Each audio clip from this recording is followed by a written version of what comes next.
Bueno muchachos, vamos ahora a realizarle algunas variantes al experimento de Young. Ya hemos estudiado o analizado el experimento de Young base. Ahora hagámosle algunos cambios. ¿Cuáles son esos cambios? Primero, que el experimento de Young hasta donde lo hemos estudiado como si lo hubiéramos hecho en aire o en el vacío, donde el índice de refracción del vacío es 1 y en el aire es 1.00 algo, luego lo aproximamos a 1 también. Pero ¿qué pasa si lo hacemos dentro de un material con índice de refracción diferente a 1? Es decir, si hacemos el experimento dentro del agua o dentro de otro líquido cualquiera, dentro de alcohol, dentro de lo que sea. ¿O qué pasa si la fuente no se encuentra exactamente en la mitad entre las dos rendijas, sino que se encuentra corrida arriba o corrida abajo? ¿Qué pasa si, por ejemplo, le colocamos algún pedacito de vidrio eh, frente a una de las dos rendijas? Sí, entonces si ocurren todos esos cambios, ¿cómo cambia el experimento de Young? Entonces hagamos el análisis. Pero antes de hacerlo, primero tengo que explicarles un concepto que se denomina camino óptico. Entonces, para poder explicarles este concepto, piensen que tenemos acá un material, ¿sí? Este material es un material translúcido, el cual va a ser atravesado por un rayo de luz, ¿sí? Y ese material tiene un ancho delta X. ¿Listo? Entonces vamos a suponer dos cosas, que un rayo de luz atraviesa el material y otro rayo de luz atraviesa pues la misma distancia pero por fuera. Entonces digamos que este está en el vacío y este dentro del material, ¿listo? Entonces la pregunta es la siguiente, ¿qué distancia recorrerá la luz en el vacío, o sea aquí por fuera, en el mismo tiempo t' vamos a llamar el tiempo para el haz lo que se demora pues en pasar de aquí hasta acá, en el mismo tiempo t' que recorre el material de índice de refracción n? Pues recuerden ustedes que si el material se mueve por el vacío, la luz se mueve por el vacío, tiene una velocidad de 3 por 10 a la 8 aproximadamente. Pero si lo hace dentro de un material, su velocidad es menor.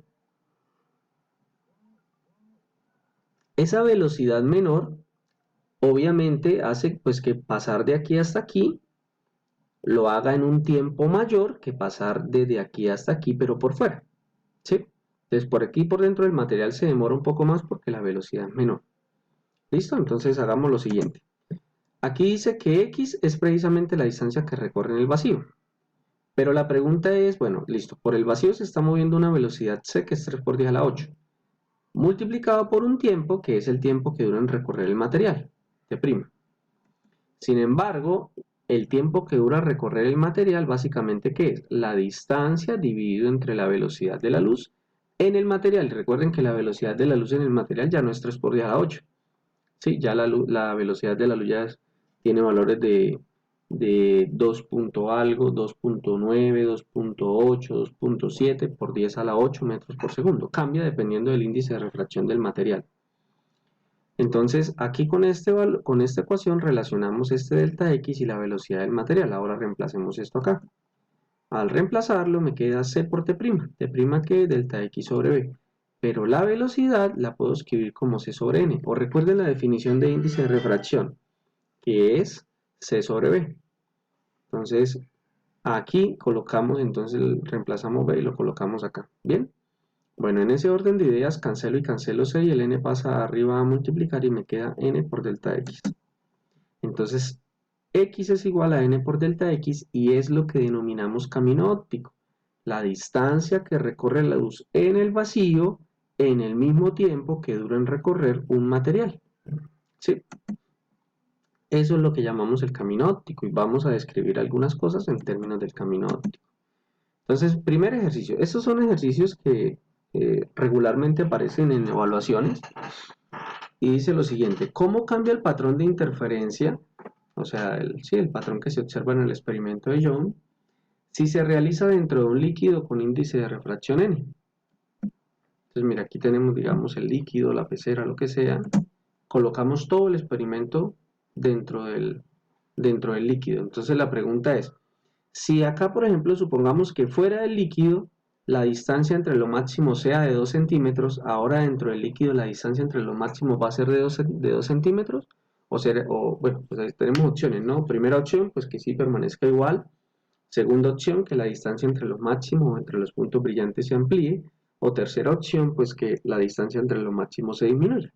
Pues miremos, siempre que vayamos a analizar esto, arranquemos desde lo básico que es eh, la ecuación que encontramos en la parte de ondas sonoras, donde me dice que el camino o la diferencia de camino que recorre eh, la luz es igual a m lambda para una interferencia constructiva, o lo puede hacer para destructivo, no hay problema.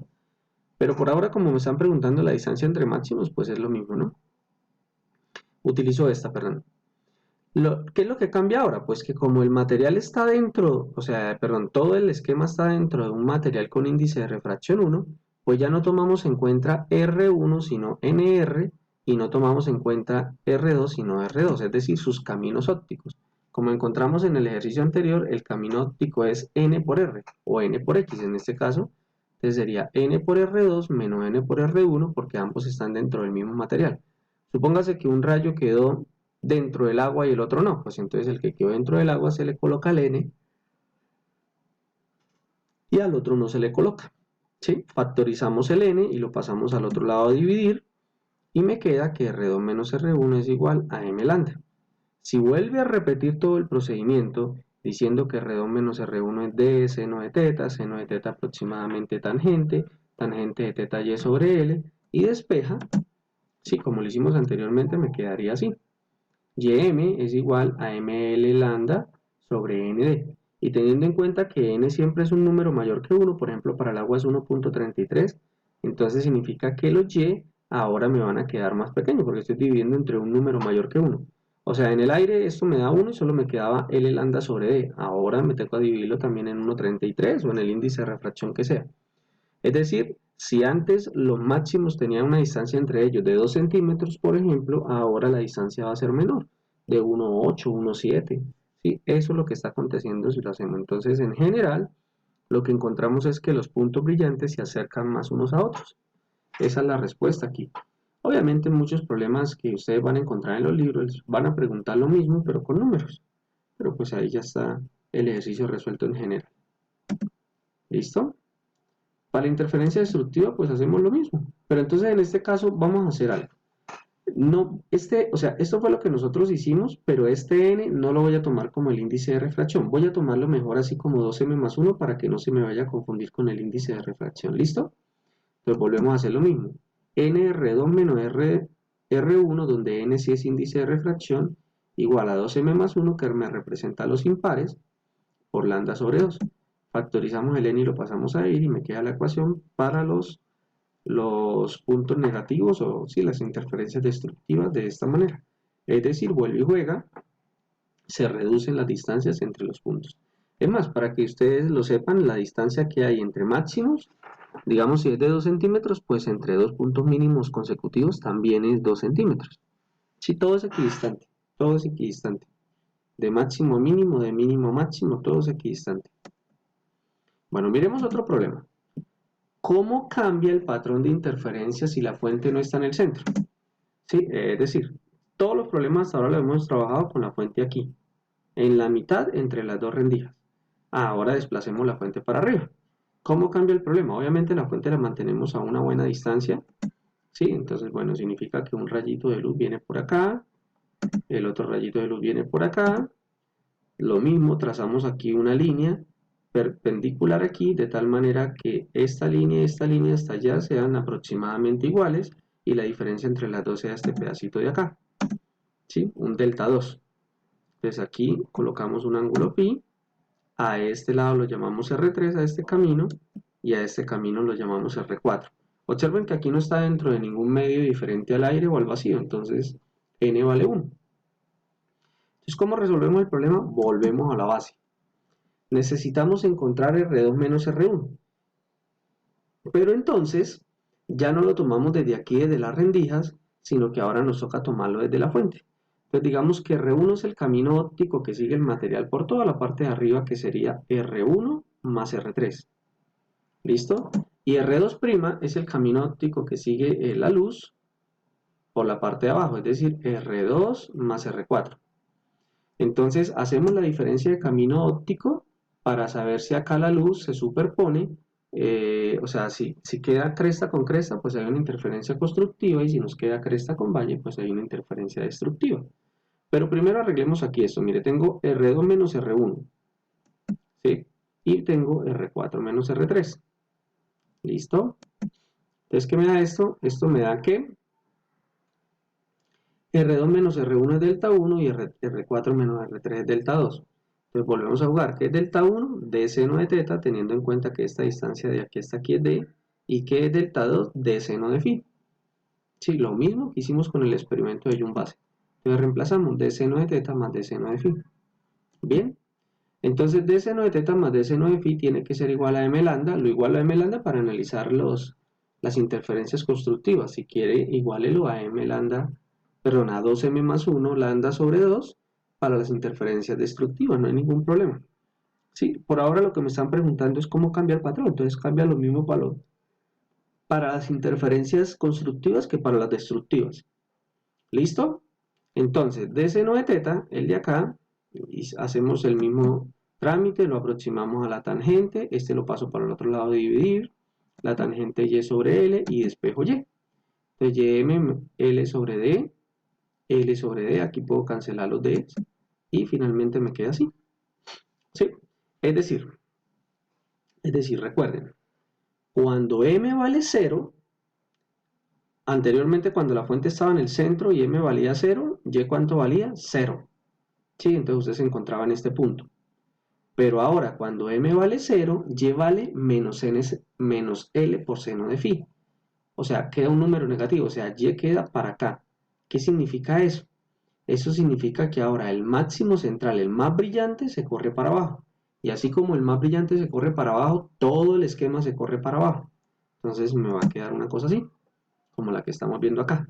Entonces aquí me va a quedar el máximo central, y de ahí para arriba y de ahí para abajo me van a quedar los otros puntos brillantes equidistantes entre ellos. Entonces, ¿qué es lo que le pasa a todo el esquema? Que todo el esquema se corre hacia abajo. ¿Sí? Ese es básicamente el resultado. ¿Listo? Ahora miremos otro cambio. Y mire, ¿cuánto se corre? Se corre una distancia L de seno de teta, porque esto valdría 0. L seno de phi, perdón.